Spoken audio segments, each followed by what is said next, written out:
Labas rytas. Dabar yra beveik 8 ryto. Turiu 15 minučių nueiti iki savo mokytojo. Ir šiandien parodysiu, kaip atrodo mano kelias pas mano mokytoją. Tai čia yra vieta, kur aš gyvenu, tokia maža siaura gatvelė. Ir pradedam. Kol kas yra dar nešalta, bet maždaug po poros savaičių tokiu laiku šituo keliu aš jau eisiu su striuke. To jau parodysiu, kaip čia viskas atrodo iš kitos pusės. Štai taip, tokia nedidelė, siaurutė gatvelė. Ir čia labai gera vieta yra gyventi. Čia išties tvyro tokia aura, kada tu išeini ir šypsaisi. Ir tu sveikinėsi su visais, tu pamatai žmogų ir šypsaisi. Dabar aišku, dar yra gana ankstus rytas, tai viskas čia yra gerokai ramiau. Tuščia ir dar nieko nesutikom. Bet jau vaikai eina į mokyklą su tėvais.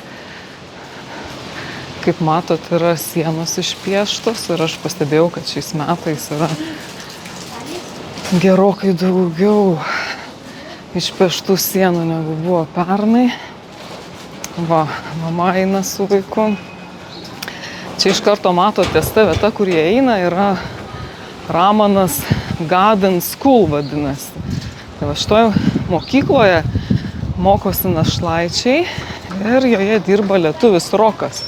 Aš su juo esu interviu parengus ir kėlusi YouTube prieš 2 metus, o čia toliau tipiška įprasta aplinka. Kol kas judėjimas labai ramus, vaikai eina į mokyklą, tėvai veža vaikus. Dažnai ant motociklo veža mažiausiai po 2, po 3 vaikus. Tai matyt paima ir savo, ir ne savo. Sveiki atvykę į Indiją. Čia, kaip aš sakau, senas geras Rišikešas. Šitoje dalyje yra kavinės pritaikytos vakariečiams. Tai va čia jau galite matyti, vienas jau ruošiasi, jau mojuoja. Čia yra labai gera kavinė ateiti pavalgyti, kur renkasi visi vakariečiai. Harijom. Nu ir toliau keliaujam. Čia juvelyrai dirba. Čia toliau jogos mokyklos. Šitoje vietoje yra daug jogos mokyklų. Kažkas daro video panašiai kaip aš. Vaikai. Aš labai mėgstu rytą, nes ta rytinė energija, jinai visada yra stebuklinga man. Atsikelti anksti ryte, praktikuoti ir pajausti tą ryto energiją. Kol kas yra labai geras oras, toks malonus vėjelis. Bet, kaip ir sakiau, jau po poros savaičių šituo keliu aš eisiu apsirengus striukę ir užsidėjus kapišoną, nes labai būna stiprus vėjas ir ypač toje vietoje, kur mano mokytojas gyvena. Tai va, o dienos metu iššyla ir būna tikrai pakankamai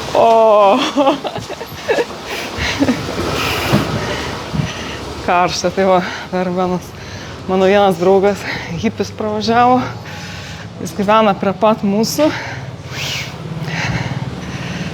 Toliau keliaujama, čia yra labai ypatinga vieta. Šitas šuniukas pernai ateidavo pas mane miegoti į jogos mokyklą, į mano kambarį.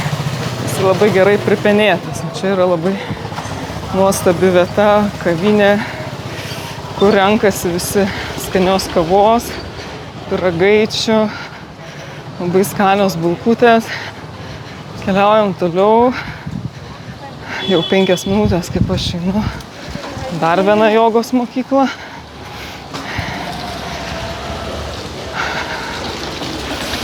Ir čia galima nebūtinai pasimti jogos mokyklą visam mėnesiu. Čia galima tiesiog atskiras klases lankyti tomis dienomis, kada tinka. Va, čia yra grafikas.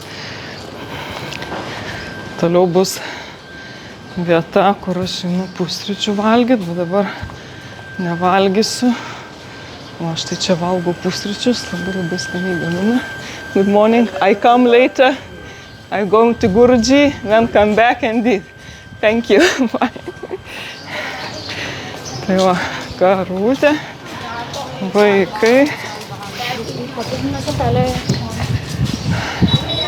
Valgau čia, nes gamina vakarietiškai ir neaštriai. Dabar turiu labai didelę bėdą su buvimu čia ir maitinimu, nes net jeigu paprašai, kad pagamintų neaštriai, vis tiek gauni aštriai. Tai įprastoje indų kavinėje, bet va, čia irgi įprastas vaizdas.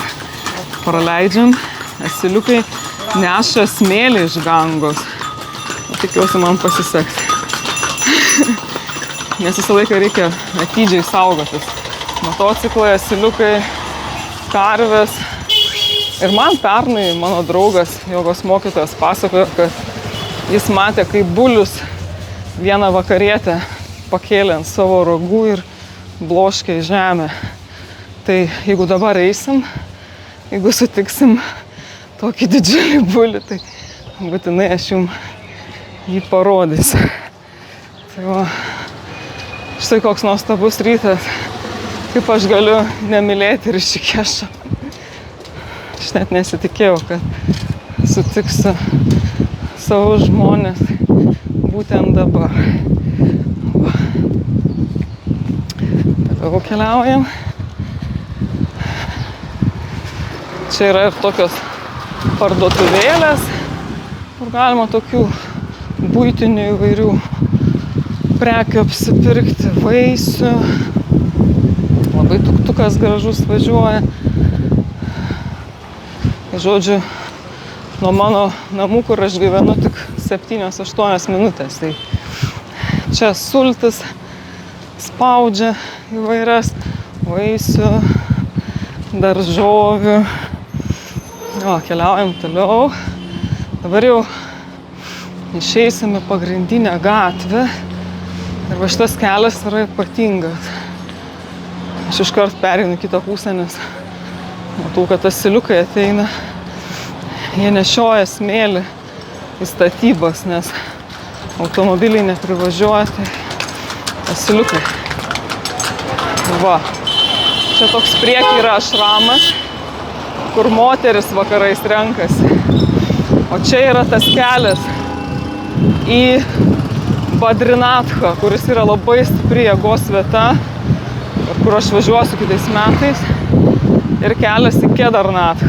Tai yra kelias į Himalajus. Tai atrodo, kad tai nėra daug, sakykime, kilometrais paėmus. 300 kilometrų, bet važiuoti reikia 12 valandų. Nežinau, ar čia girdisi, ką aš kalbu, nors aš su mikrofonu. Čia yra mano pernai baigta jogos mokykla. Čia jie tokį labai įdomų motociklą padarė. Nu va, keliaujam toliau. Aš stengiuosi eiti sparčiai, nes dar yra gabaliukas kelio. Masala čai, bet negaliu nieko dabar nei gerti, nei valgyti, nes reikia varyti greičiau pas mokytoją.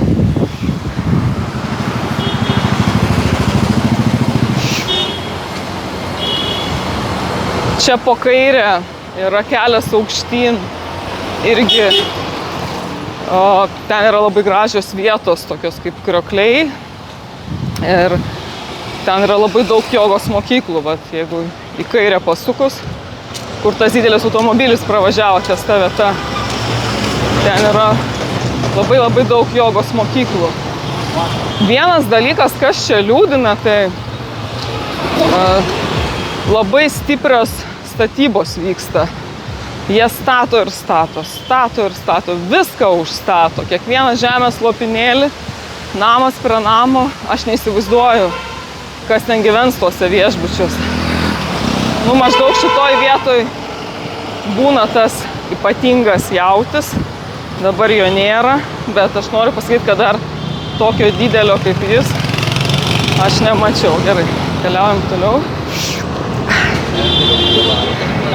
Tuoj parodysiu save. Nu va, gerai viskas, biškį pasireguliuojam ir varom.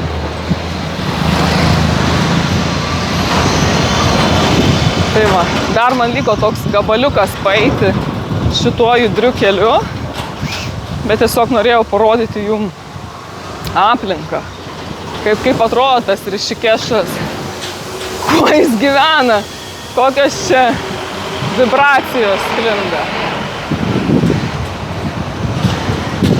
Kaip matot, triukšmo pakankamai daug, bet dienos metu jo čia yra dar daugiau. Tai va, labai malonus, geras oras. Nu va. Toliau dabar pafilmuosiu iš priekio. Matau ateinantį senolį.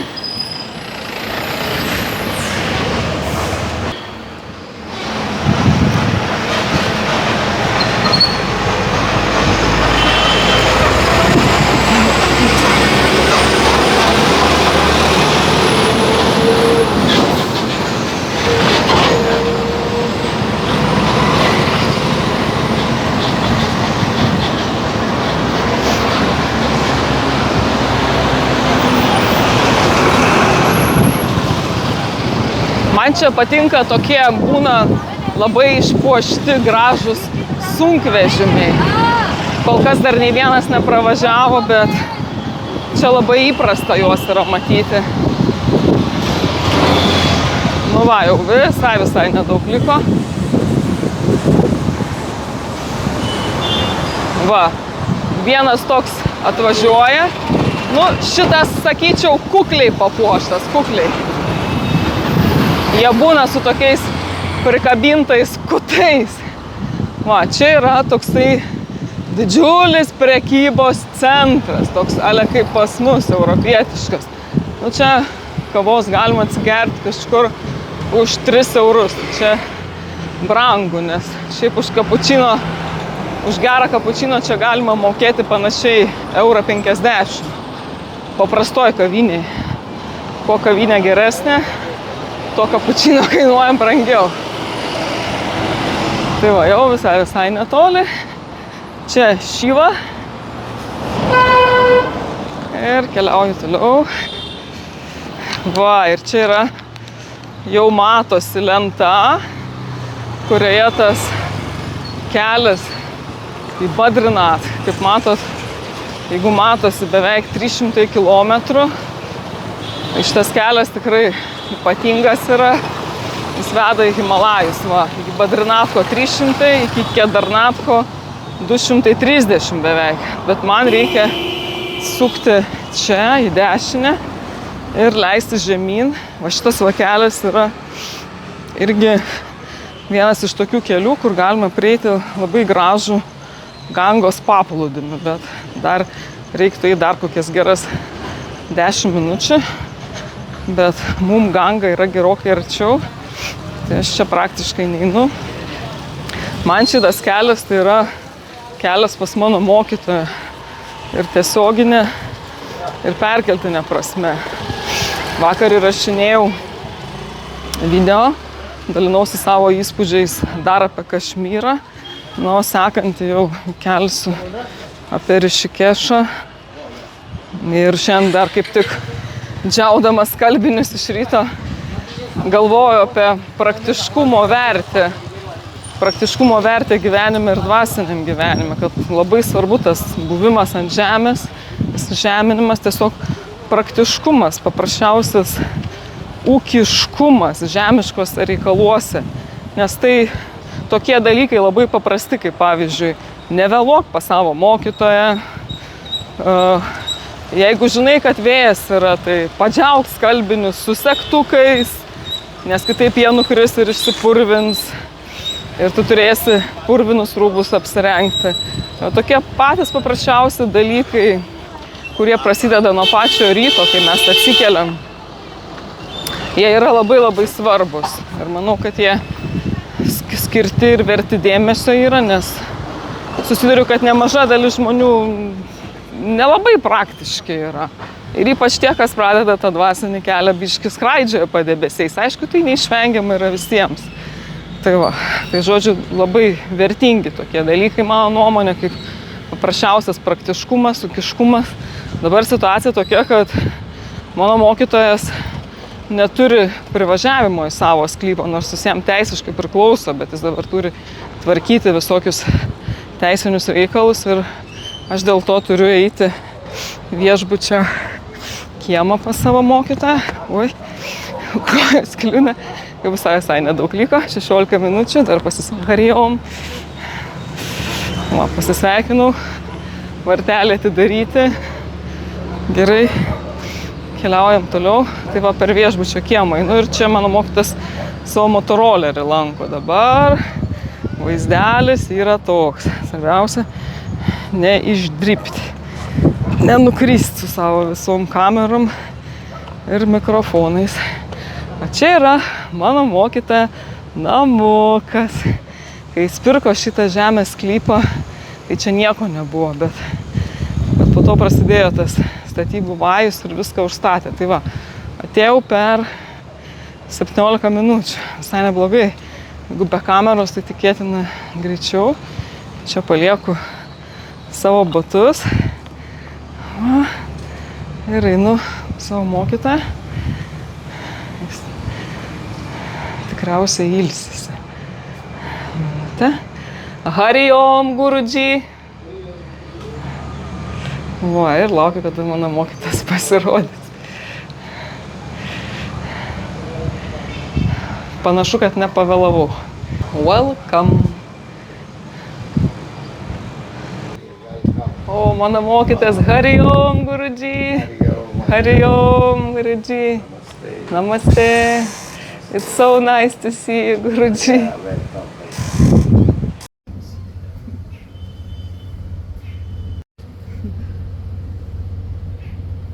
Thank you, Guruji, so much. Thank you. For blessings, thank you.